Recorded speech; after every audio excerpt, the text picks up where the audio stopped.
പ്രിയപ്പെട്ടവരെ, ഈ ലഹരി വിരുദ്ധ ദിനത്തിൽ നമുക്ക് ഓപ്പറേഷൻ തൂഫാനെ കുറിച്ച് പഠിക്കാം. എന്താണ് ഓപ്പറേഷൻ തൂഫാൻ?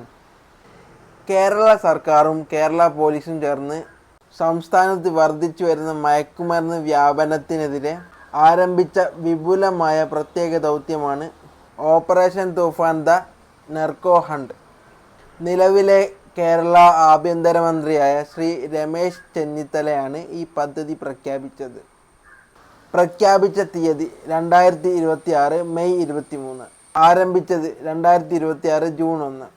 പ്രധാന ലക്ഷ്യങ്ങൾ: മയക്കുമരുന്ന് മാഫിയകളെ തുരത്തുക, വിദ്യാർത്ഥികളെയും യുവാക്കളെയും ലക്ഷ്യമിടുന്ന സംഘങ്ങളെ കണ്ടെത്തുക, ലഹരി വിതരണ ശൃംഖല ഇല്ലാതാക്കുക, സംസ്ഥാനാന്തര മയക്കുമരുന്ന് കടത്ത് തടയുക, വിദ്യാഭ്യാസ സ്ഥാപനങ്ങൾക്ക് സമീപമുള്ള ലഹരി വ്യാപാരം നിയന്ത്രിക്കുക.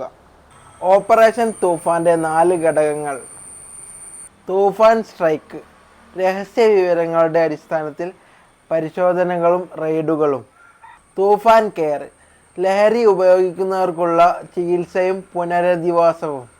തൂഫാൻ വിജിൽ: സ്കൂളുകൾ, കോളേജുകൾ, പൊതുസ്ഥലങ്ങൾ എന്നിവിടങ്ങളിലെ നിരീക്ഷണം. തൂഫാൻ നെറ്റ്വർക്ക്: വിവിധ ഏജൻസികളുടെ ഏകോപനം വഴി വിതരണ ശൃംഖല കണ്ടെത്തൽ. നമ്മുടെ ചുറ്റുവട്ടങ്ങളിലുള്ള ലഹരി ഉപയോഗം തടയുന്നതിനു വേണ്ടി തൂഫാൻ ഹെൽപ്പ് ലൈൻ നമ്പർ ഉപയോഗിക്കാവുന്നതാണ്.